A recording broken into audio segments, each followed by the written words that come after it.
Hello बेटा, आवाज आ रही है? हेलो। Yes sir. ठीक ठीक है बेटा। तो देखो, आज मैं ना जो दो तीन चीजें कराऊंगा। तो जैसे रेट ऑफ अपीयरेंस क्या होता है, जिसे हम रेट ऑफ फॉर्मेशन भी बोलते हैं, रेट ऑफ अपीयरेंस भी बोलते हैं, ठीक है। और रेट ऑफ डिसअपीयरेंस। तो दो चीजें पढ़नी होती है, रेट ऑफ अपीयरेंस और रेट ऑफ डिसअपीयरेंस। अब तक तो हम रेट ऑफ रिएक्शन पढ़ रहे थे। क्या पढ़ रहे थे? Rate of reaction. Rate of reaction और रेट ऑफ अपीयरेंस में क्या अंतर है? तो दोनों डिफरेंट चीजें हैं।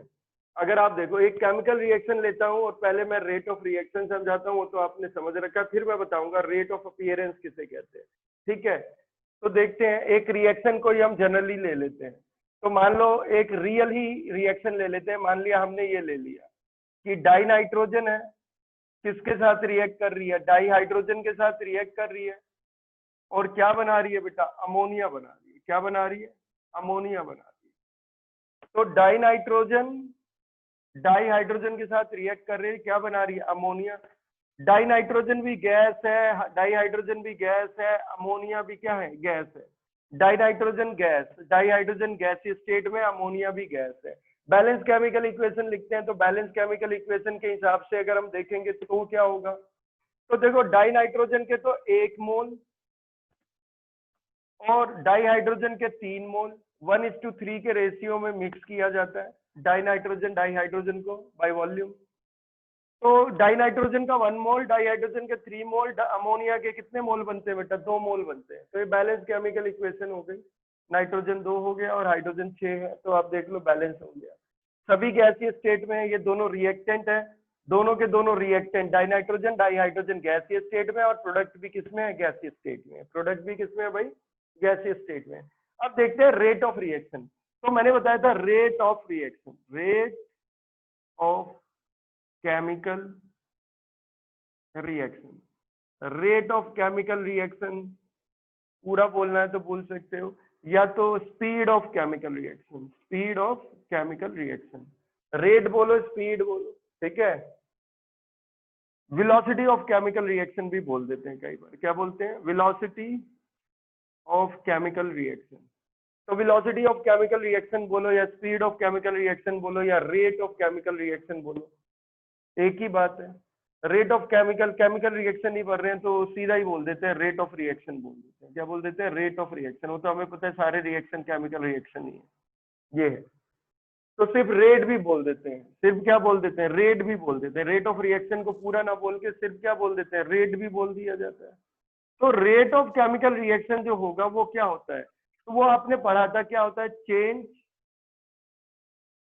इन concentration of product, change in concentration of product upon में क्या होता है? Change in time, change in time. तो change in concentration of product upon में क्या होता है? चेंज इन टाइम, ये होता है। तो मान लो एक जनरल रिएक्शन अगर मैं लेता, मैं इसको नहीं लेता, मैं एक जनरल लेता कि आर एक रिएक्टेंट है और रिएक्टेंट रिएक्ट करके पी प्रोडक्ट में कन्वर्ट हो गया। आर एक रिएक्टेंट है और रिएक्टेंट रिएक्ट करके पी प्रोडक्ट में क्या हो गया? कन्वर्ट हो गया। तो जब टाइम कितना होगा? जब टाइम t1 होगा तो प्रोडक्ट को p से डिनोट करते हैं।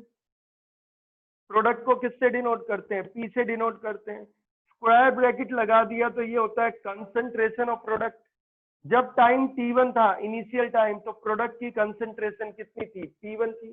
तब प्रोडक्ट की कंसंट्रेशन कितनी थी? p1 थी। जब टाइम कितना हो जाएगा? T2 हो जाएगा, तो प्रोडक्ट की कंसंट्रेशन कितनी हो जाएगी? P2 हो जाएगी। प्रोडक्ट की कंसंट्रेशन कितनी हो जाएगी? P2 हो जाएगी। तो चेंज इन कंसंट्रेशन, तो देखो समय बीता, T1 से टाइम कितना हो गया? ये इनिशियल टाइम था T1 और T2 आपका फाइनल टाइम था। तो T1 से टाइम कहाँ चला गया बेटा? T2 पे चला गया। यानी T2 is greater then T1, final time is always greater than initial time, यही हो गया। तो प्रोडक्ट की कंसंट्रेशन P1 से कितनी हो जाएगी? प्रोडक्ट की कंसंट्रेशन P1 से P2 हो जाएगी। तो change in concentration of product की बात करेंगे, तो change in concentration of product, आपको पता है change in concentration of product क्या होता है? तो change in concentration of product होता है final concentration of product P2 minus initial concentration of product P1। Initial concentration of product P1, यही है। अपॉन में चेंज इन टाइम क्या होगा, चेंज इन टाइम होगा final time T2 minus initial time T1। Final time T2 upon में initial time T1। तो हम बोलेंगे क्या इसको, हम इसको बोलेंगे ये final concentration of product minus initial concentration of product upon में final time minus initial time. तो ये है change in concentration of product delta P, change in concentration of product, और ये है change in time delta T। तो आपको पता होना चाहिए चेंज इन टाइम जो होता है, change in time, change in time, तो चेंज इन टाइम जो होता है वो क्या होता है, T2 माइनस T1 होता है, जिसे हम क्या बोलते हैं, डेल्टा T बोलते हैं। चेंज इन टाइम क्या होता है, T2 माइनस T1 होता है, जिसे हम क्या बोलते हैं, डेल्टा T बोलते हैं। और change in concentration of product क्या होता है, change in concentration of product होता है final concentration of product minus initial concentration of product. ये होता है प्रोडक्ट, ये तो प्रोडक्ट है P, और ये है कंसंट्रेशन ऑफ प्रोडक्ट, और डेल्टा क्या है, change in concentration of product. तो ये है, तो ये रेट ऑफ रिएक्शन हो गया, यानी change in concentration of product upon में चेंज इन टाइम क्या है, रेट ऑफ रिएक्शन। क्या हो गया, रेट ऑफ रिएक्शन।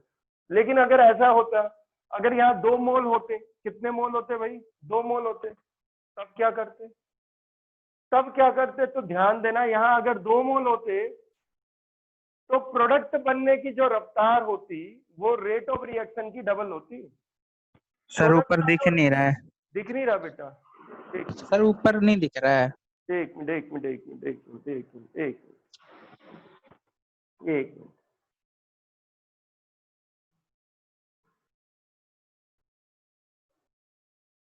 रुक जा, मैं उसको नीचे ही लिख देता, कोई दिक्कत नहीं, मैं उसको नीचे लिख देता। तो एक जनरल रिएक्शन मैंने बोला था लिखने के लिए, तो वही जनरल रिएक्शन लिख लेते हैं। तो जनरल रिएक्शन जो हो जाएगा वो क्या हो जाएगा, जनरल रिएक्शन ये है कि जो रिएक्टेंट है, एक कोई भी रिएक्टेंट है, हाइपोथेटिकल रिएक्शन की बात हो रही है, एक रिएक्टेंट है और रिएक्टेंट किस में बदल गया, प्रोडक्ट में बदल गया। किस में बदल गया, प्रोडक्ट में बदल गया। तो ये रिएक्टेंट R मतलब रिएक्टेंट, P मतलब प्रोडक्ट। R मतलब रिएक्टेंट होता है, P मतलब क्या होता है, प्रोडक्ट होता है। स्क्वायर ब्रैकेट लगा देंगे तो ये कंसंट्रेशन ऑफ रिएक्टेंट होता है और ये कंसंट्रेशन ऑफ प्रोडक्ट होता है। डेल्टा लगा देंगे तो change in concentration of reactant होता है, और डेल्टा ये क्या हो गया, change in concentration of product होता है। तो change in concentration of product upon में चेंज इन टाइम, या कह सकते हैं change in concentration of reactant upon में क्या है, चेंज इन टाइम। ये आपका रेट ऑफ रिएक्शन होता है। क्या होता है, रेट ऑफ रिएक्शन होता है, रेट होता है, रिएक्शन रेट होता है। तो अब देखो जो प्रोडक्ट की कंसंट्रेशन होती है, प्रोडक्ट की यानी फाइनल कंसंट्रेशन जो प्रोडक्ट की थी वो इनिशियल कंसंट्रेशन से हमेशा क्या होगी, ज्यादा होगी। तो चेंज इन कंसंट्रेशन जो प्रोडक्ट का आएगा वो आएगा P2 माइनस P1, और ये पॉजिटिव आएगा। क्या आएगा, पॉजिटिव आएगा, because P2 is greater than P1। Final concentration of product is greater than initial concentration of product. तो rate of reaction always positive होता है। तो यहाँ तो प्लस ही रहेगा, तो लिखो या मत लिखो, प्लस है तो लिखो, यानी change in concentration of product upon में चेंज इन टाइम। लेकिन change in concentration of reactant क्या होगा, change in concentration of reactant क्या होगा, वो होगा final concentration of reactant minus initial concentration of reactant. Final concentration of reactant minus initial concentration of reactant, यही होगा। तो उस हिसाब से अगर हम देखेंगे तो फाइनल कंसंट्रेशन इनिशियल कंसंट्रेशन से कम होगी, क्योंकि रिएक्टेंट की जो कंसंट्रेशन होती है वो टाइम के रिस्पेक्ट में क्या करती है, डिक्रीज करती है। तो फाइनल कंसंट्रेशन रिएक्टेंट की हमेशा इनिशियल कंसंट्रेशन से कम होगी। तो final concentration of reactant minus initial concentration of reactant जो है ये change in concentration of reactant होगा, और ये नेगेटिव आएगा। क्या आएगा, नेगेटिव आएगा।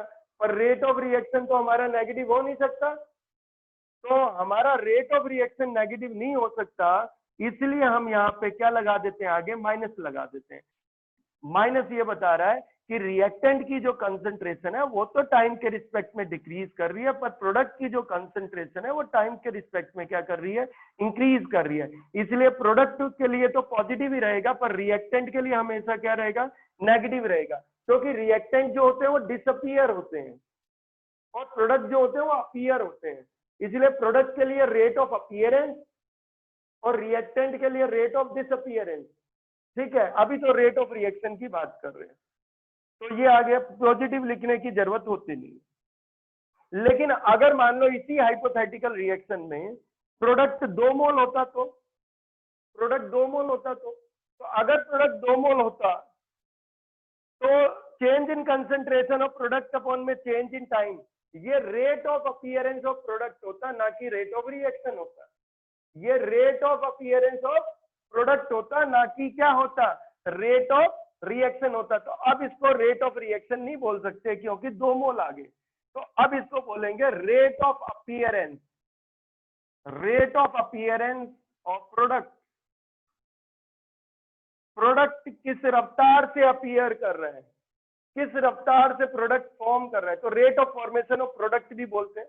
अपीयरेंस नहीं बोलना चाहते तो आप बोल सकते हो rate of formation of product. क्या बोल सकते हो, rate of formation of product, या आप बोल सकते हो rate of appearance of product. तो ये change in concentration of product upon में चेंज इन टाइम, ये rate of appearance of product होगा। तो रेट ऑफ रिएक्शन क्या होगा भाई, तो ध्यान देना, जिस रफ्तार से प्रोडक्ट बनेगा, जिस रफ्तार से रिएक्शन चल रहा है उससे दुगनी रफ्तार से प्रोडक्ट बन रहा है, ये ध्यान देना। अगर ये 1 ही मोल होता तो जिस रफ्तार से रिएक्शन चल रहा है उसी रफ्तार से प्रोडक्ट बन रहा है। ये 2 मोल होता तो जिस रफ्तार से रिएक्शन हो रहा है उससे दुगनी रफ्तार से प्रोडक्ट क्या हो रहा है, फॉर्म हो रहा है। तो rate of formation is twice the rate of reaction. अगर ये 3 मोल होता तो क्या है, जिस रफ्तार से रिएक्शन हो रहा है उसकी 3 गुनी रफ्तार से, थ्राइस स्पीड से, 3 टाइम्स स्पीड से जो है वो क्या होता, रेट ऑफ प्रोडक्ट होता, rate of formation of product होता। यानी rate of formation of product जो होता है वो रेट ऑफ रिएक्शन का थ्राइस होता है। क्या होता, थ्राइस। 4 होता तो rate of formation of product जो होगा वो रेट ऑफ रिएक्शन का कितने टाइम्स होगा, 4 टाइम्स होगा। ठीक है, तो ये है, अभी तो 2 लिया था मैंने। तो इस समय जो होगा वो रेट ऑफ अपीयरेंस जो होता है, रेट ऑफ अपीयरेंस जो होगा वो क्या होगा, rate of reaction, rate of reaction का क्या होगा, rate of appearance of product जो होगा वो रेट ऑफ रिएक्शन का क्या होगा, ट्वाइस होगा। क्या होगा, ट्वाइस होगा। तो रेट ऑफ रिएक्शन क्या होगा, रेट ऑफ अपीयरेंस का हाफ होगा। Rate of appearance of product का क्या होगा, हाफ होगा। तो rate of appearance of product, ये रहा rate of appearance of product, इसका क्या होगा, वो हाफ होगा। तो ये हो गया, तो ये आया रेट ऑफ रिएक्शन। तो ये है बेटा रेट ऑफ रिएक्शन। तो जो रेट ऑफ रिएक्शन होगा वो कितना होगा, वो होगा कितना होगा, वो रेट ऑफ, ये पूरा जो है ये क्या है, rate of formation of product यानी rate of appearance of product है। इसका कितना होगा, हाफ होगा। कितना होगा, हाफ होगा। अगर ये 3 मोल होते तो रेट ऑफ रिएक्शन जो होगा वो rate of formation of product का क्या होगा, 1/3 होगा। अगर ये 4 मोल होता तो जो रेट ऑफ रिएक्शन होता वो rate of formation of product यानी rate of appearance of product का कितना होता, 1/4 होता। तो ये चीज ध्यान देनी है। यानी ये 4 इधर ले आओ, तो इसका मतलब क्या है, जो rate of formation of product है वो रेट ऑफ रिएक्शन के 4 गुना है, क्योंकि जिस रफ्तार से रिएक्शन चलेगा उससे 4 गुनी रफ्तार से, 4 टाइम्स स्पीड से जो है प्रोडक्ट बनेगा। तो rate of appearance of product जो होगा, rate of formation of product जो होगा वो 4 टाइम्स होगा किसके, रेट ऑफ रिएक्शन के। किसके, रेट ऑफ रिएक्शन के। तो अभी तो मैंने 2 लिया था तो 2 पे ही कंसंट्रेट करते, तो ये कितना आ जाएगा, इधर कितना आ जाएगा, हाफ। यही है। अगर यही बात अगर हम रिएक्टेंट की करें, लेकिन अगर ये 1 मोल ही रहेगा तब तो जो rate of formation of product और रेट ऑफ रिएक्शन जो है वो दोनों बराबर होगा। अब जो रेट ऑफ रिएक्शन और rate of formation of product यानी rate of appearance of product क्या रहेगा, सेम रहेगा। ये चीज बताने की मैंने बात की है। अच्छा, ये जो रेट था ये कौन सा रेट होता है, मैंने आपको बता दिया, एवरेज रेट ऑफ रिएक्शन होता है। क्या होता है ये, एवरेज रेट ऑफ रिएक्शन होता है। अगर वो इंस्टेंटेनियस रेट ऑफ रिएक्शन की बात करते हैं तो लिमिट लगाते थे delta T tends to 0, limit लगाते थे। तो क्या होता था, यानी टाइम इंटरवल बहुत छोटा होना चाहिए, तब ये dt होगा और ये dp होगा, तो dp बाई dt। ये इंस्टेंटेनियस रेट ऑफ रिएक्शन होता है। क्या होता है, इंस्टेंटेनियस रेट ऑफ रिएक्शन होता है। तो इंस्टेंटेनियस रेट ऑफ रिएक्शन दो तरीके से मिल सकता है, एक तो रेट लॉ इक्वेशन से मिल सकता है। तो इंस्टेंटेनियस रेट ऑफ रिएक्शन आप रेट लॉ से निकाल सकते हो जो एक्सपेरिमेंटल लॉ है, और दूसरा आप डिफरेंशियल रेट इक्वेशन से निकाल सकते हो। और एवरेज रेट ऑफ रिएक्शन, ये एवरेज रेट ऑफ रिएक्शन के लिए क्या हो जाएगा, change in concentration of product upon में क्या है, चेंज इन टाइम। अब रियल वाले एग्जांपल पे आ जाते हैं। रियल वाले एग्जांपल पे आ जाते हैं।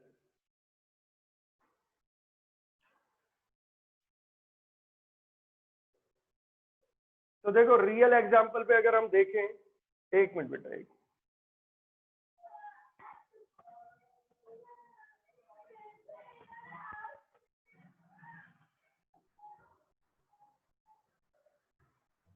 तो देखो क्या हो जाएगा। अगर हम रियल एग्जांपल की बात करें, किसकी बात करें, रियल एग्जांपल की बात करें, तो अब रियल वाले एग्जांपल देखते हैं, ये वाला हम एग्जांपल देखते हैं।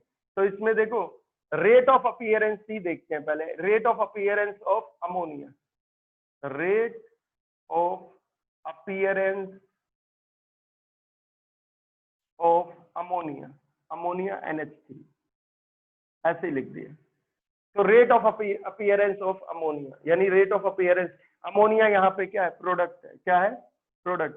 तो ये rate of formation of product है, या कह दो rate of appearance of product है, यानी rate of formation of ammonia, या कहो rate of appearance of ammonia. कितना होगा rate of appearance of ammonia, कितना होगा, change in concentration of ammonia upon में क्या आएगा, चेंज इन टाइम। ये है NH3 मतलब क्या, अमोनिया, स्क्वायर ब्रैकेट का मतलब क्या है, कंसंट्रेशन, डेल्टा का मतलब क्या है, चेंज, अपॉन में क्या हो जाएगा, डेल्टा टी। तो change in concentration of ammonia upon में चेंज इन टाइम, यानी change in concentration of product upon में चेंज इन टाइम। ये rate of formation of ammonia या rate of appearance of ammonia आ गया। दूसरा देखते हैं रेट ऑफ डिसअपीयरेंस। देखो प्रोडक्ट तो अपीयर होता है, प्रोडक्ट तो फॉर्म होता है, तो rate of formation of product या कहो rate of appearance of product, और रिएक्टेंट डिसअपीयर होता है, तो rate of disappearance, rate of disappearance of nitrogen, यानी रिएक्टेंट, रिएक्टेंट तो दो है, नाइट्रोजन भी है हाइड्रोजन भी है। तो rate of disappearance of nitrogen, तो rate of disappearance of nitrogen कितना आ जाएगा, अगर वो देखेंगे वो क्या हो जाएगा, चेंज मतलब delta in concentration of nitrogen upon में क्या हो जाएगा, चेंज इन टाइम।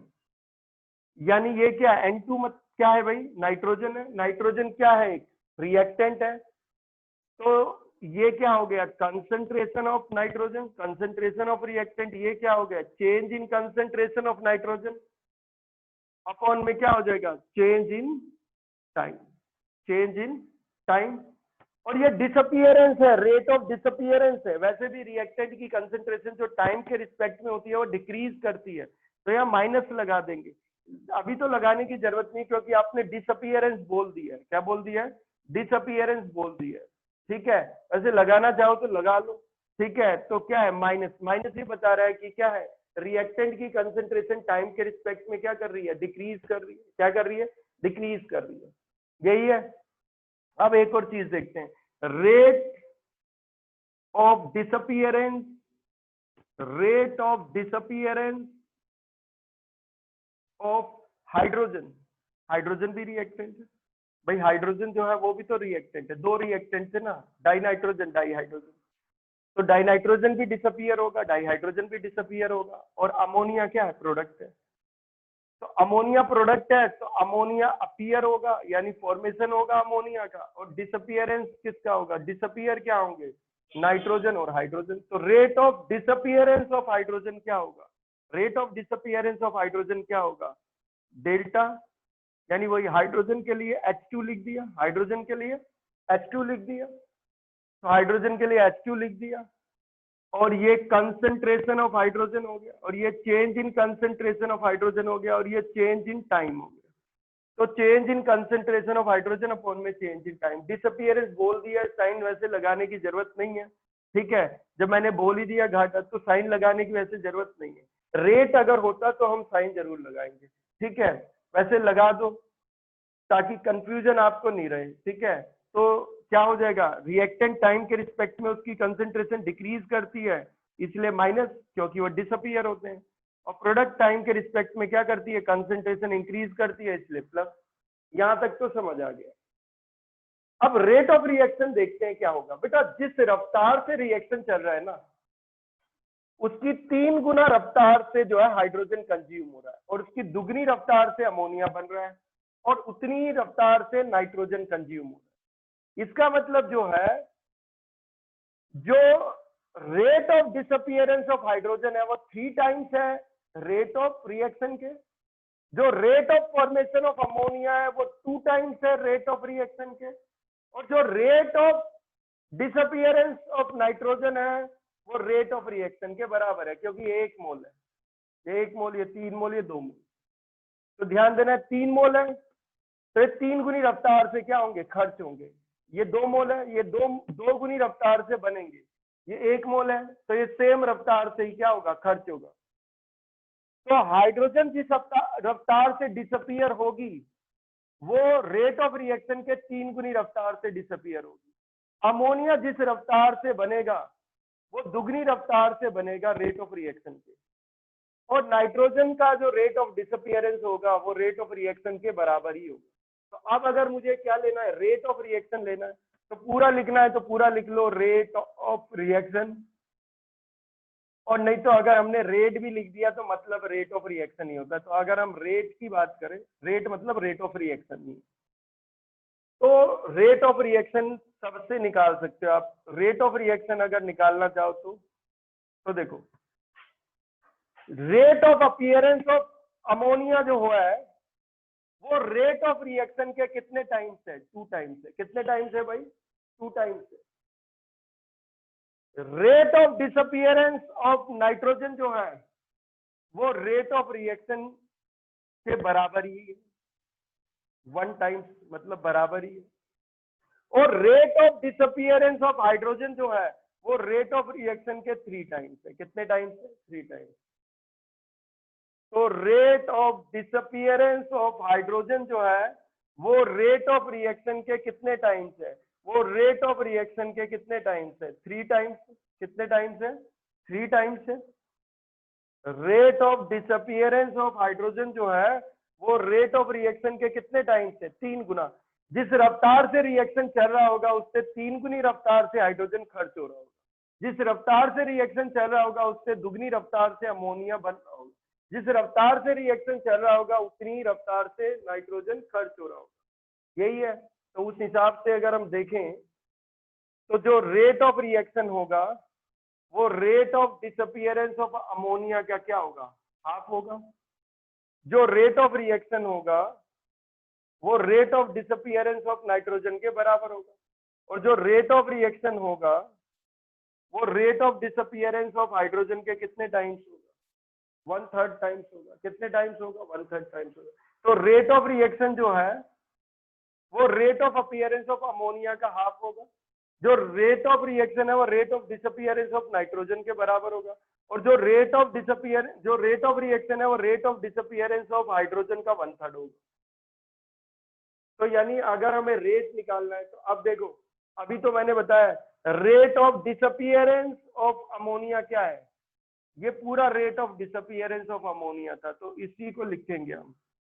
तो ये क्या है, delta change in concentration of ammonia upon में चेंज इन टाइम। यही तो था rate of disappearance of appearance of ammonia, rate of appearance of ammonia यानी rate of formation of ammonia. ऐसे ही rate of disappearance of nitrogen किसके बराबर है, change in concentration of nitrogen upon में क्या है, चेंज इन टाइम, आगे लगा देंगे माइनस। ऐसे ही rate of disappearance of hydrogen क्या है, ये रहा, change in concentration of hydrogen upon में चेंज इन टाइम, आगे क्या लगा दोगे, माइनस लगा दोगे, यही है। तो ये आपको समझना चाहिए। तो देखो उस हिसाब से जो है बच्चे इसी को रेट ऑफ रिएक्शन समझ लेते हैं, बच्चे इसी को रेट ऑफ रिएक्शन समझ लेते हैं। तो ध्यान देना बेटा, ये रेट ऑफ रिएक्शन नहीं था, ये change in concentration of ammonia sir equal upon के में साइड चेंज में इन कुछ नहीं टाइम। दिख रहा। क्या बेटा, सर इक्वल के साइड में कुछ नहीं दिख रहा। अच्छा अच्छा, कुछ नहीं दिख रहा, क्या करेगी तू देख के है? चल मैं ठीक करता हूँ थोड़ा, ये आज पता नहीं कैमरे की सेटिंग कैसी हो गई, रुक जा भाई रुक जा, ये तो पता नहीं आज क्या हो गया, कुछ टेढ़ा वेढ़ा हो गया ये।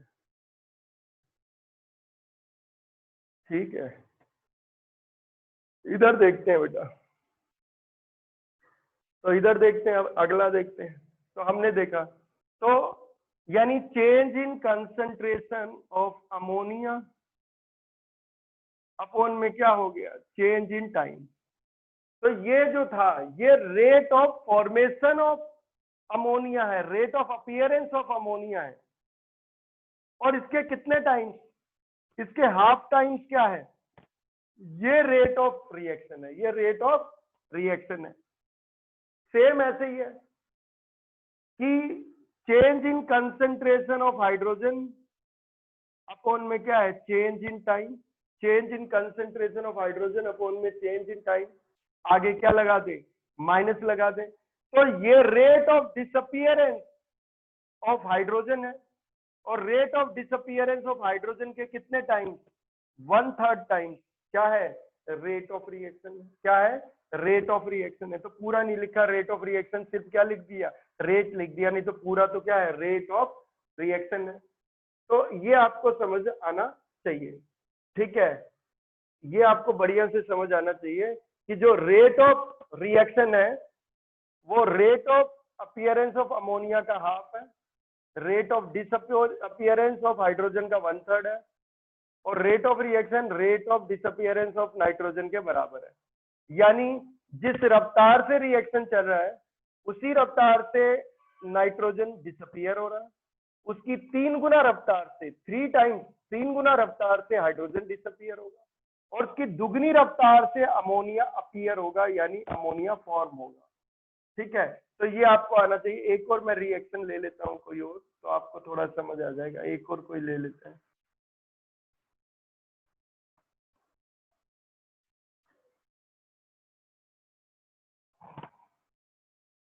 जैसे हम एक हाइपोथेटिकल ले लेते हैं, मान लो मैं आपको एक हाइपोथेटिकल लेके बता देता हूँ।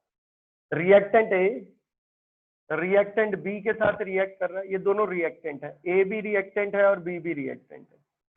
तो रिएक्टेंट ए रिएक्टेंट बी के साथ क्या कर रहा है, रिएक्ट कर रहा है, और क्या बना रहा है बेटा, प्रोडक्ट सी और प्रोडक्ट क्या बना रहा है, डी बना रहा है। दो प्रोडक्ट बन रहे हैं, प्रोडक्ट सी और प्रोडक्ट डी, ये दो प्रोडक्ट बन रहे हैं। तो A B C D hypothetical एक रिएक्शन ले लिया, ए रिएक्टेंट है, बी रिएक्टेंट है, सी प्रोडक्ट है, डी प्रोडक्ट है। अब इनके मोल देख लेते हैं। मान लो ए के 2 मोल, बी के 3 मोल, सी का सिंगल मोल बन रहा है, और डी के कितने बन रहे हैं, 2 मोल बन रहे हैं। ये ऐसा कोई रिएक्शन है। तो ये मैंने बैलेंस कर दिया, यानी ए के कितने मोल है, 2 मोल, बी के कितने मोल है, 3 मोल, सी के कितने मोल है, 1 मोल, डी के कितने मोल है, 2 मोल। तो अब देखो रेट ऑफ अपीयरेंस निकालें अगर हम जल्दी से, ठीक है, रेट ऑफ अपीयरेंस निकालते हैं। तो रेट ऑफ अपीयरेंस यानी rate of formation, rate of appearance of C यानी rate of formation of C, product C, rate of formation of product की बात कर रहे हैं, rate of formation of product C क्या होगा, वो change in concentration of product C upon में चेंज इन टाइम, ये है। ऐसे ही अगर हम देख लें rate of appearance rate of appearance of D जो होगा वो क्या होगा, rate of appearance of D क्या होगा, change in concentration of product D upon में चेंज इन टाइम। ये है, ये rate of appearance of D होगा। ठीक है, ऐसे rate of disappearance, rate of disappearance, rate of disappearance of A आ जाएगा। तो rate of disappearance of A की बात करेंगे, तो rate of disappearance of A क्या होगा, रिएक्टेंट की बात कर रहे हैं, ए और बी रिएक्टेंट है, तो rate of disappearance of reactant A क्या होगा, change in concentration of reactant A upon में क्या आ जाएगा, चेंज इन टाइम। यही है, डिसअपीयरेंस से लगाना चाहो तो माइनस लगा दो। ठीक है, अच्छा, rate of disappearance, rate of disappearance of B, rate of disappearance of B की बात कर रहे हैं, तो rate of disappearance of B कितना होगा, change in concentration of B upon में क्या होगा, चेंज इन टाइम। लेकिन अब आप समझो, जिस रफ्तार से रिएक्शन हो रहा है ना, जिस रफ्तार से रिएक्शन हो रहा है उसकी दुगनी रफ्तार से तो ए खर्च हो रहा है, उसके 3 गुनी रफ्तार से बी खर्च हो रहा है, कंज्यूम हो रहा है, सेम रफ्तार से सी बन रहा है और उसकी दुगनी रफ्तार से डी बन रहा है। यानी जो rate of disappearance of A है वो 2 टाइम्स रेट ऑफ रिएक्शन, जो rate of disappearance of B है वो 3 टाइम्स रेट ऑफ रिएक्शन है, जो rate of formation of C है यानी rate of appearance of C है वो रेट ऑफ रिएक्शन के बराबर है, और जो rate of appearance of D है वो 2 टाइम्स रेट ऑफ रिएक्शन है। तो उस हिसाब से अगर हम देखें तो मैं क्या कर दूं, इसका क्या कर दूं, यानी rate of appearance of C जो है वो क्या है, वो रेट ऑफ रिएक्शन का डबल है। तो अगर मुझे रेट ऑफ रिएक्शन चाहिए, अगर मुझे रेट ऑफ रिएक्शन चाहिए, रेट चाहिए, तो rate of disappearance of C जो है वो रेट ऑफ रिएक्शन का क्या है, डबल है। तो रेट किसका होगा, रेट ऑफ अपीयरेंस ऑफ सी का क्या होगा, रेट ऑफ अपीयरेंस ऑफ सी का क्या होगा, हाफ होगा, यानी इसका हाफ हो जाएगा, इसका हाफ हो जाएगा। तो रेट जो है ये rate of appearance of C है, इसका क्या हो जाएगा, हाफ हो जाएगा, क्या हो जाएगा, हाफ। ऐसे ही जो rate of appearance of D है, अच्छा सी तो एक ही मोल है ना, सी तो सेम ही रहेगा, सॉरी सी में एक ही मोल था, सॉरी सी के लिए सेम रहेगा, तो सी एक ही मोल है, तो ध्यान देना rate of appearance of C, rate of appearance of C जो होगा वो रेट ऑफ रिएक्शन के बराबर ही होगा। क्यों बराबर है, क्योंकि कितने मोल है भाई, ये 1 मोल ही है, कितने मोल है, 1 मोल है। तो rate of appearance of C यानी rate of formation of C rate of reaction के बराबर ही है, क्योंकि 1 मोल है।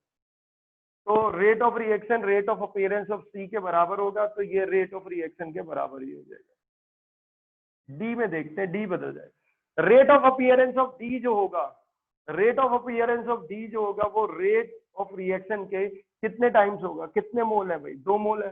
तो rate of appearance of D, D जिस रफ्तार से अपीयर करेगा, जिस रफ्तार से रिएक्शन चल रहा होगा उसकी डबल रफ्तार से डी क्या करेगा, अपीयर करेगा। तो rate of appearance of D is 2 times the rate of reaction. तो रेट ऑफ रिएक्शन क्या होगा, रेट ऑफ रिएक्शन जो होगा rate of appearance of D का क्या होगा, हाफ होगा। तो ये आपका rate of appearance of D है, तो इसका हाफ आपका क्या होगा, रेट ऑफ रिएक्शन होगा, क्या होगा, रेट ऑफ रिएक्शन होगा।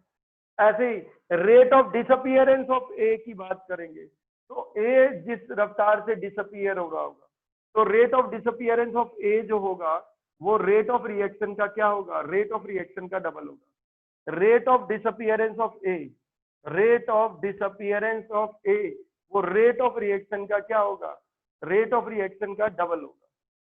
ठीक है, दुगनी रफ्तार से ए किस रफ्तार से कंज्यूम हो रहा है, किस रफ्तार से खर्च हो रहा है, कह दो किस रफ्तार से क्या है, रेट ऑफ कंजप्शन ऑफ ए भी बोल सकते हो, रेट ऑफ डिसअपीयरेंस ऑफ ए भी बोल सकते हो। तो ए किस रफ्तार से खर्च हो रहा है, जिस रफ्तार से रिएक्शन चल रहा है उसकी दुगनी रफ्तार से ए खर्च होगा। ये आप आसानी से भी समझ सकते हो। मान लो मारुति कंपनी है, एक दिन में मान लो 10 गाड़ी बना रही है, ठीक है, तो किस रफ्तार से टायर खर्च हो रहे होंगे, तो एक गाड़ी में 5 टायर लगते हैं, 10 गाड़ी बन रही है तो एक गाड़ी को 5 टायर चाहिए, तो डेली जो है 50 टायर खर्च होंगे, यानी जिस जिस रफ्तार से गाड़ी बन रही होगी, ठीक है, जिस रफ्तार से गाड़ी बन रही होगी उसकी 5 गुना रफ्तार से टायर खर्च हो रहे होंगे। सेम ऐसे ही है, ठीक है, जिस रफ्तार से रिएक्शन हो रहा है उसकी दुगनी रफ्तार से ए खर्च हो रहा है, उसकी 3 गुनी रफ्तार से बी खर्च हो रहा है, उसकी दुगनी रफ्तार से डी बन रहा है और सेम रफ्तार से सी बन रहा है, ठीक है। तो रेट किसके बराबर हो जाएगा? रेट जो हो जाएगा वो रेट ऑफ डिसअपियरेंस ऑफ ए का क्या हो जाएगा? हाफ हो जाएगा। यानी कितना हो जाएगा? रेट जो हो जाएगा, ये rate of disappearance of A है, इसका क्या हो जाना है बेटा? हाफ हो जाना है। क्या हो जाना है? हाफ हो जाना है। ऐसे rate of disappearance of B अगर है तो rate of disappearance of B जो होता है वो रेट ऑफ रिएक्शन के कितने टाइम्स होगा? 3 टाइम्स होगा। Rate of disappearance of B जो है वो रेट ऑफ रिएक्शन के कितने टाइम्स होगा? 3 टाइम्स होगा। कितने टाइम्स होगा? 3 टाइम्स होगा। तो रेट जो है rate of reaction, rate of disappearance of B के कितने हैं? 3। तो रेट ऑफ रिएक्शन जो होगा वो rate of disappearance of B का 1/3 होगा। यानी रेट ऑफ रिएक्शन जो है वो rate of disappearance of B का 1/3 होगा। अब क्योंकि डिसअपियरेंस है तो माइनस लगा दो, क्योंकि रिएक्टेंट टाइम के रिस्पेक्ट में क्या कर रहे हैं? डिक्रीज कर रहे हैं। तो ये आपको पता होना चाहिए। और ये सारे एवरेज रेट की बात हुई है, सब क्या है? एवरेज रेट की बात हुई है। तो इस पे क्वेश्चन आएंगे, हम बाद में अभी करेंगे, इस पे क्वेश्चन करेंगे। अभी एक चीज पढ़नी है हमें, सूडो फर्स्ट ऑर्डर रिएक्शन पढ़ना है। क्या पढ़ना है? Pseudo first order reaction. Pseudo first sir थोड़ा नीचे से लिखो सर, ऊपर दिखाई नहीं देता है। दिख नहीं रहा, एक मिनट बेटा। Pseudo first order reaction.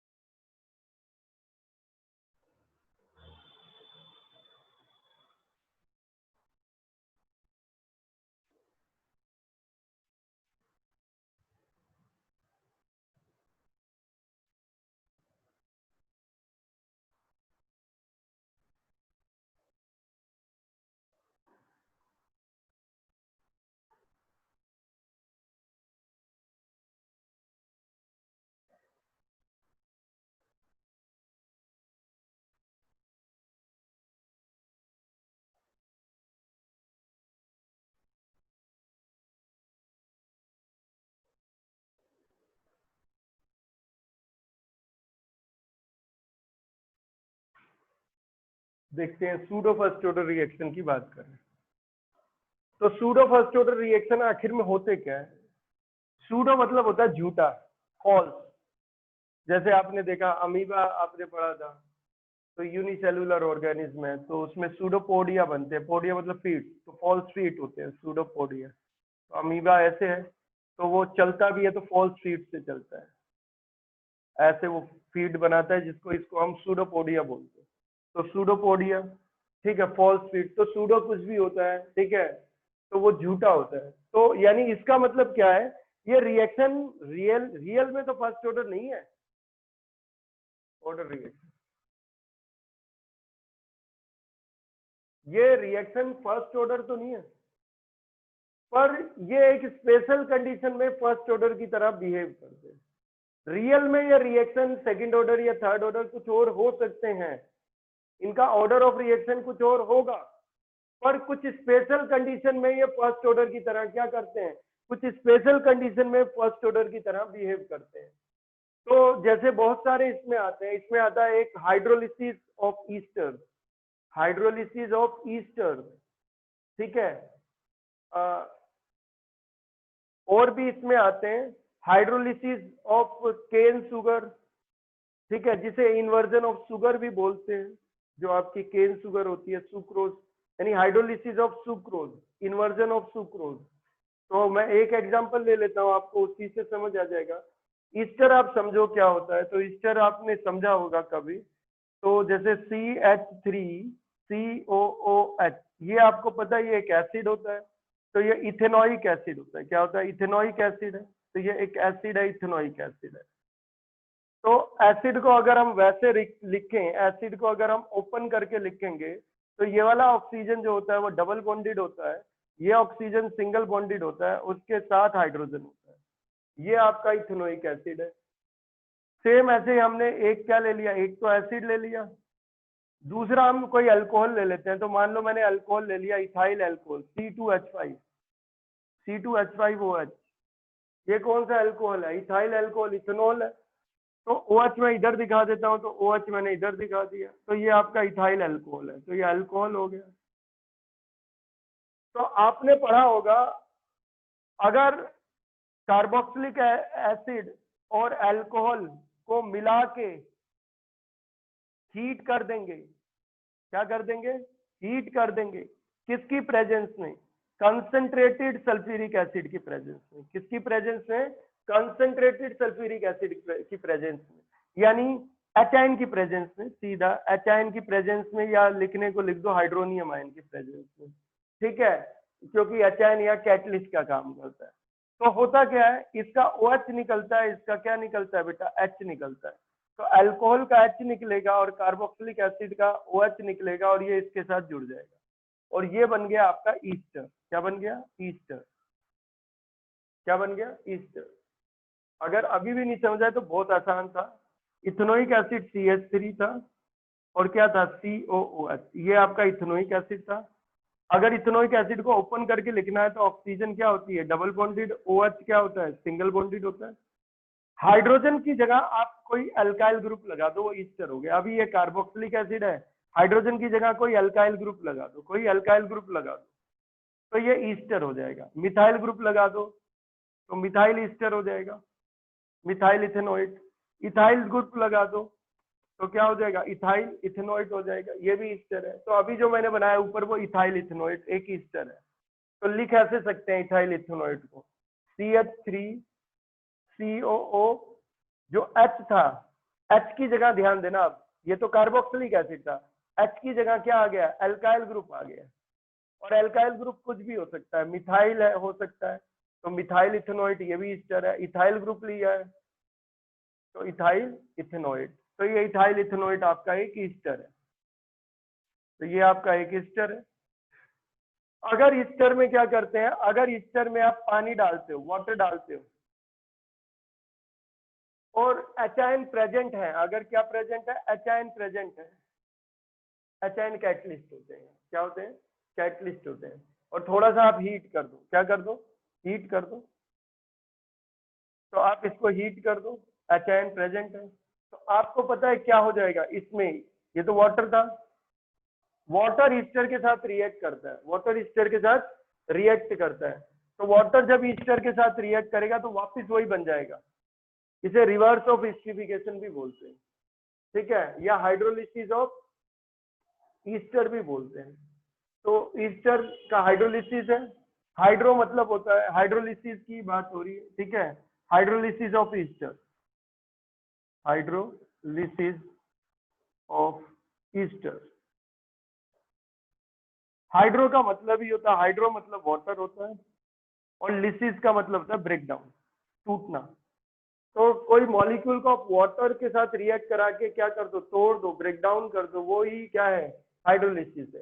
तो ये टूट जाएगा ईस्टर, ईस्टर वापस बन जाएगा, किसमें बदल जाएगा? CH3COOH, वापस कार्बोक्सिलिक एसिड बन जाएगा, यानी इथेनोइक एसिड बन जाएगा, और क्या बन जाएगा? प्लस अल्कोहल बन जाएगा। तो C2H5OH वापस अल्कोहल बन जाएगा, वापस क्या बन जाएगा?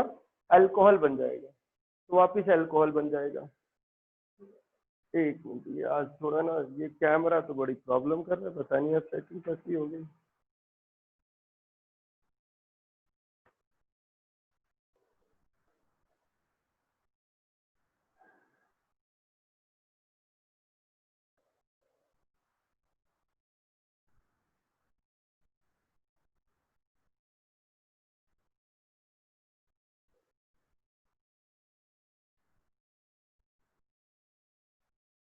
पूरा बोर्ड बना रहा है।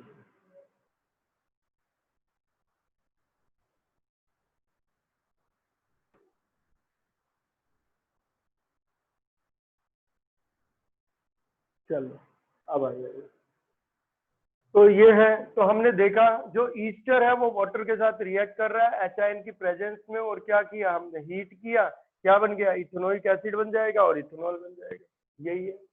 तो इसी रिएक्शन में अगर हम देखते हैं तो इसको समझने की कोशिश करते हैं, तो समझते हैं इस चीज को हम। तो इसको समझते हैं, हीट करना है तो हमें पता ही है, HN कैटलिस्ट है तो पता ही है, इससे हमें कोई लेना देना। ये रिएक्शन है भाई, ये ईस्टर आपका रिएक्टेंट है, वाटर भी यहाँ रिएक्टेंट ही है बेटा, यहाँ दो रिएक्टेंट है। वाटर ये मत समझना वाटर रिएक्टेंट नहीं हो सकता, यहाँ वाटर भी रिएक्टेंट है, ये ध्यान देना। तो वाटर भी रिएक्टेंट है, ईस्टर भी रिएक्टेंट है, ठीक है। और इथेनोइक एसिड बन रहा है, और क्या बन रहा है इथेनॉल बन रहा है। क्या बन रहा है? इथेनॉल बन रहा है। तो देखो अगर मान लो ईस्टर की कंसंट्रेशन बहुत कम हो, ईस्टर की कंसंट्रेशन 0.1 मोल हो पर लीटर, ईस्टर की कंसंट्रेशन है 0.1 मोल पर लीटर है, ठीक है। वाटर की भी कंसंट्रेशन कम ही हो, कितना हो, मान लो 0.01 मोल पर लीटर हो।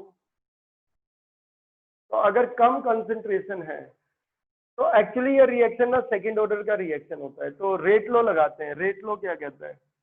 जो रेट लॉ होता है, रेट लॉ कहता है कि रेट ऑफ रिएक्शन जो होता है वो डायरेक्टली प्रोपोर्शनल होता है कंसंट्रेशन ऑफ रिएक्टेंट। तो यहाँ दो रिएक्टेंट है, एक ईस्टर और एक वाटर। तो रेट ऑफ रिएक्शन जो है, रेट लॉ क्या कह रहा है कि जो रेट ऑफ रिएक्शन है वो डायरेक्टली प्रोपोर्शनल है concentration of Easter, concentration of Easter, और कौन सा ईस्टर है, इस ईस्टर का नाम लिख दो। तो कंसंट्रेशन ऑफ ईस्टर, तो ईस्टर का नाम लिख दिया CH3 COO C2H5, concentration of Easter, ethyl ethanoid. Rate of reaction और किस पावर पे डिपेंड कर रहा है? फर्स्ट पावर पे डिपेंड कर रहा है। ऐसा अगर एक्सपेरिमेंट में देखेंगे तो ये पढ़ा होगा आपने कि रेट लॉ क्या कहता है, according to rate law, according to rate law equation,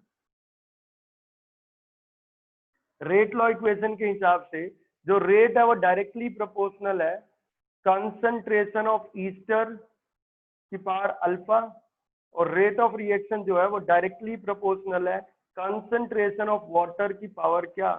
beta. देखा ये गया है कि ईस्टर की कंसंट्रेशन डबल करते हैं और वाटर की कंसंट्रेशन कांस्टेंट रखते हैं तो रेट ऑफ रिएक्शन भी डबल हो जाता है, यानी अल्फा 1 है, यानी order of reaction with respect to ester 1 है। Order of reaction with respect to ester जो है 1 है। ऐसे ही देखा गया, अगर ईस्टर की कंसंट्रेशन क्या रखते हैं? कांस्टेंट रखते हैं। वाटर की कंसंट्रेशन अगर हम क्या करते हैं? डबल करते हैं, तो रेट ऑफ रिएक्शन भी क्या हो जाता है? डबल हो जाता है। तो बीटा भी कितना है बेटा? बीटा भी 1 है। तो रेट ऑफ रिएक्शन जो है वो वाटर की भी किस पावर पे डिपेंड कर रहा है? फर्स्ट पावर पे डिपेंड कर रहा है, यानी order of reaction with respect to जो है वाटर कितना है? वो भी फर्स्ट ऑर्डर है। तो ईस्टर का पूरा नाम लिखना चाहो तो लिख दो ईस्टर का। तो ईस्टर के लिए पूरा नाम लिख देते हैं। ईस्टर कौन सा है? कोई भी ईस्टर हो, मैंने लिया है इथाइल इथेनॉइड, मैंने जो लिया है वो इथाइल इथेनॉइड लिया है। और वाटर क्या हो गया आपका? H2 हो गया। क्या हो गया? H2 हो गया। तो कितना हो जाएगा? तो दोनों को अगर हम इकट्ठा कर लेंगे तो क्या हो जाएगा? जो रेट है वो डायरेक्टली प्रोपोर्शनल है concentration of Easter, concentration of ester की पावर 1 और कंसंट्रेशन ऑफ वाटर की भी पावर 1। यही हो गया सर। नीचे दिखा नहीं है जो आपने लिखा है। अरे यार ये तो बड़ी आफत आज हो गई यार, मन ही नहीं कर रहा पढ़ाने का, दिखाई नहीं। अरे क्या हो गया, रुक जा मैं ठीक करता। आज पूरा बोर्ड नहीं आ रहा इसमें। तो हमने देखा, मैं यहीं पे ठीक कर दे रहा हूँ। तो रेट ऑफ रिएक्शन जो है वो डायरेक्टली प्रोपोर्शनल है कंसंट्रेशन ऑफ ईस्टर की power 1 into concentration of water की पावर 1। ये हो गया, यानी ये अल्फा बीटा था ना। Order of reaction with respect to ester क्या था? Alpha. Order of reaction with respect to water क्या था? Beta. Order of reaction with respect to ester क्या था? Alpha. Order of reaction with respect to water क्या था? Beta. हमने देखा कि ईस्टर की कंसंट्रेशन डबल करते हैं, वाटर की कंसंट्रेशन कांस्टेंट रखते हैं, तो रेट ऑफ रिएक्शन डबल हो जाएगा, तो अल्फा 1 है। Order of reaction with respect to ester 1 है। ऐसे ही वाटर की कंसंट्रेशन डबल करते हैं और ईस्टर की कंसंट्रेशन कांस्टेंट रखते हैं तो भी रेट ऑफ रिएक्शन डबल हो जाता है। यानी बीटा भी कितना आ रहा है, 1 हो रहा है, यानी order of reaction with respect to water भी कितना आ रहा है, 1 आ रहा है। तो प्रोपोर्शनलिटी हटाएंगे, इक्वालिटी लगाएंगे, तो कांस्टेंट लगाते हैं के को बोलते हैं रेट कांस्टेंट या वेलोसिटी कांस्टेंट या स्पेसिफिक रेट ऑफ रिएक्शन। तो इसे रेट कांस्टेंट बोलो या वेलोसिटी कांस्टेंट बोलो या स्पेसिफिक रेट ऑफ रिएक्शन बोलो। ये स्पेसिफिक कंडीशन पे रेट ऑफ रिएक्शन है। ये रेट ऑफ रिएक्शन ही होता है जो के होता है। रेट किसके बराबर होता है, रेट बराबर होता है के concentration of Easter, ethyl ethanol Easter है की पावर 1, कंसंट्रेशन ऑफ वाटर की पावर 1।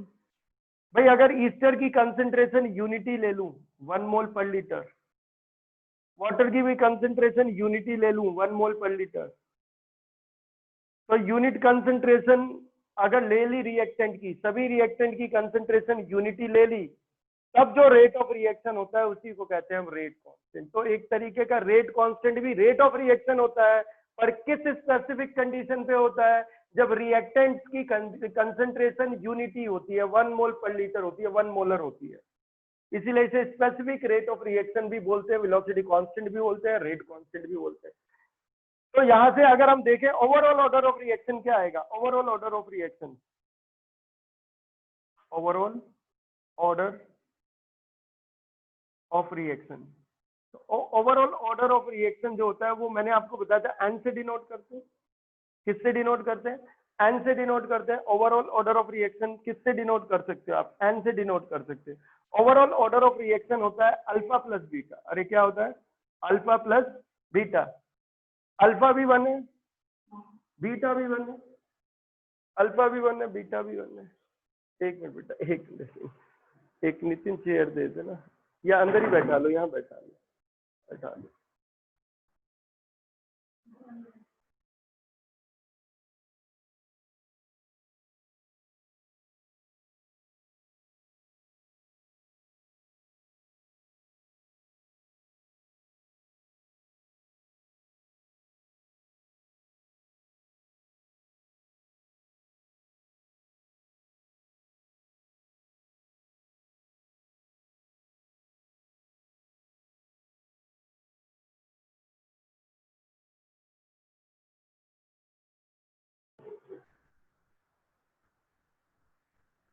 तो देखो इसमें अगर हम देखें ओवरऑल ऑर्डर ऑफ रिएक्शन जो है वो क्या होता है, तो ओवरऑल ऑर्डर ऑफ रिएक्शन है अल्फा प्लस बीटा है। क्या है, अल्फा प्लस बीटा है।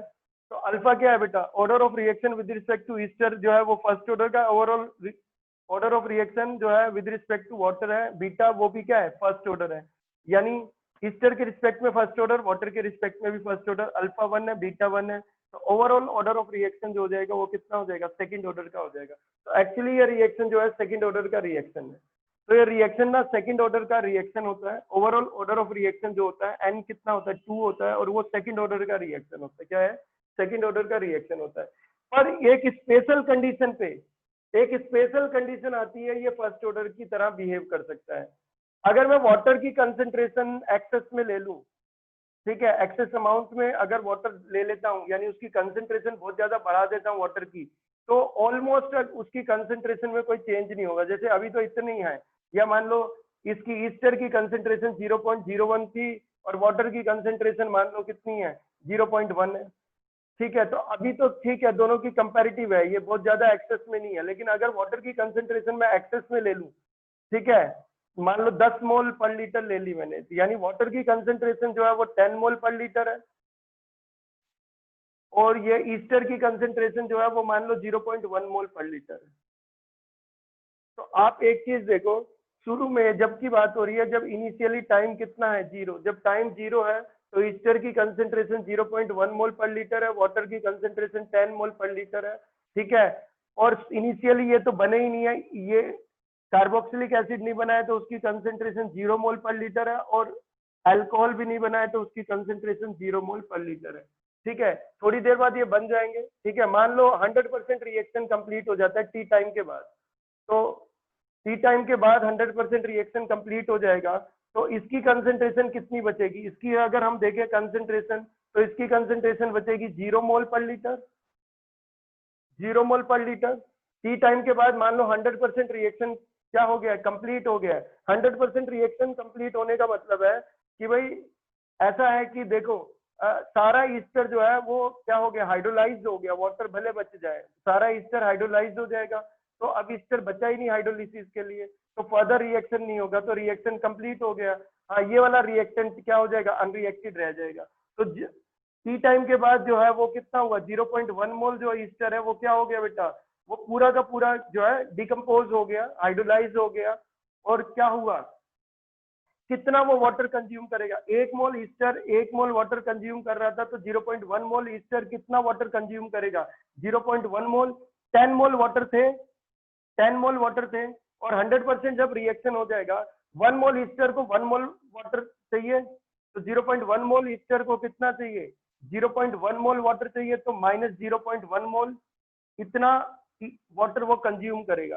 तो बचेगा कितना वाटर, जो वाटर अनरिएक्टेड रह जाएगा वो कितना रह जाएगा, 9.9 मोल पर लीटर, इतना वाटर क्या रह जाएगा बेटा, अनरिएक्टेड रह जाएगा, क्या रह जाएगा, अनरिएक्टेड रह जाएगा।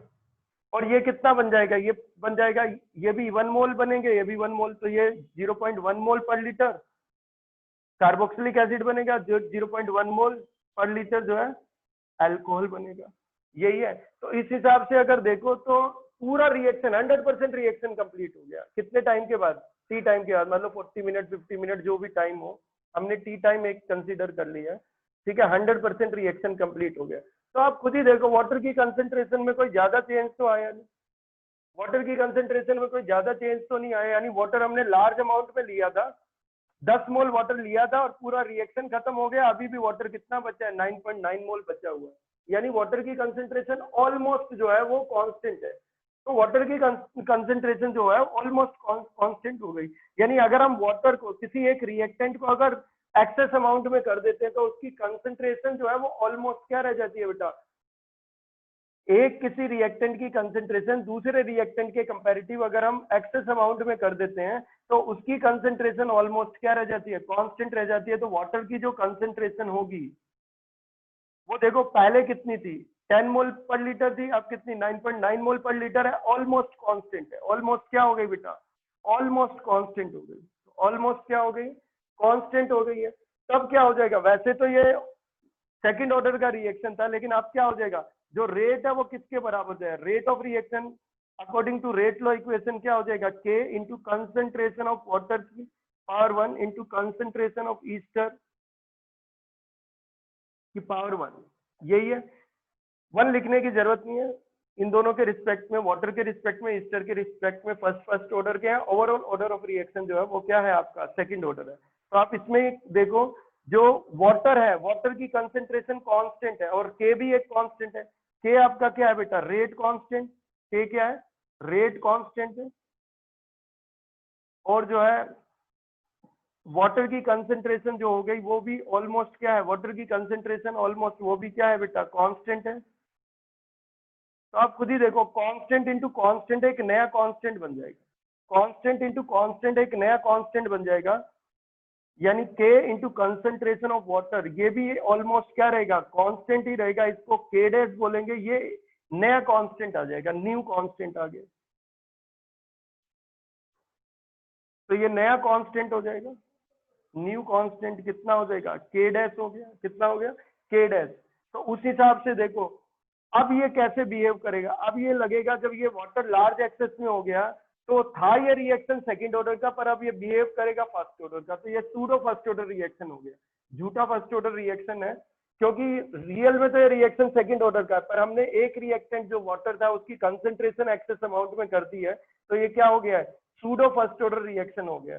तो इस तरीके के जो रिएक्शन होते हैं जिनमें एक रिएक्टेंट वाटर और उसको उसकी कंसेंट्रेशन, जरूरी नहीं वाटर ही हो, कोई और रिएक्टेंट भी हो सकता है, और उसकी कंसेंट्रेशन अगर हम एक्सेस अमाउंट में कर देते हैं तो उसकी कंसेंट्रेशन ऑलमोस्ट कांस्टेंट हो जाती है। तो जो ऑर्डर ऑफ रिएक्शन होता है रियल में रिएक्शन का, तो उस स्पेशल कंडीशन पे ऑर्डर ऑफ रिएक्शन बदल गया। तो यहाँ एक स्पेशल कंडीशन आ गई, यानी अगर वाटर की कंसेंट्रेशन कम होती, वाटर की कंसेंट्रेशन अगर हम कम ले 0.2 मोल पर लीटर ले, तब तो ये सेकंड ऑर्डर का रिएक्शन है, तब तो ये सेकंड ऑर्डर का रिएक्शन है। लेकिन अगर वाटर की कंसेंट्रेशन हम बहुत ज्यादा ले लेते हैं, एक्सेस अमाउंट में वाटर को ले लेते हैं, तब ये क्या हो जाएगा, तब ये सूडो फर्स्ट ऑर्डर रिएक्शन हो गया, क्योंकि वाटर की कंसंट्रेशन ऑलमोस्ट क्या हो गई, कांस्टेंट हो गई। तो कांस्टेंट इंटू कांस्टेंट क्या हो गया बेटा, कांस्टेंट इंटू कांस्टेंट एक नया कांस्टेंट हो जाएगा। तो सिर्फ जो है रेट ऑफ रिएक्शन सिर्फ किसकी कंसंट्रेशन पे डिपेंड करेगा, ईस्टर की कंसंट्रेशन पे डिपेंड करेगा। और अब ये फर्स्ट ऑर्डर रिएक्शन हो गया तो इसलिए बोल दिया हमने सूडो फर्स्ट ऑर्डर रिएक्शन। ठीक है, बाकी अगली क्लास में देखेंगे। ठीक है बेटा, थोड़ी दिक्कत है इस समय, कैमरे में भी दिक्कत आ रही है, अगली क्लास में देखेंगे। ठीक है, क्लास एंड कर दे रहे हो। सर एक बार डेफिनेशन बता दें इनकी। बेटा सूडो फर्स्ट ऑर्डर रिएक्शन जो है वो रियल में तो किसी और ऑर्डर के रिएक्शन होते हैं, पर एक रिएक्टेंट लार्ज एक्सेस में हो जाता है तब वो क्या होता है, फर्स्ट ऑर्डर की तरह बिहेव करते हैं। बस यही सूडो फर्स्ट ऑर्डर रिएक्शन।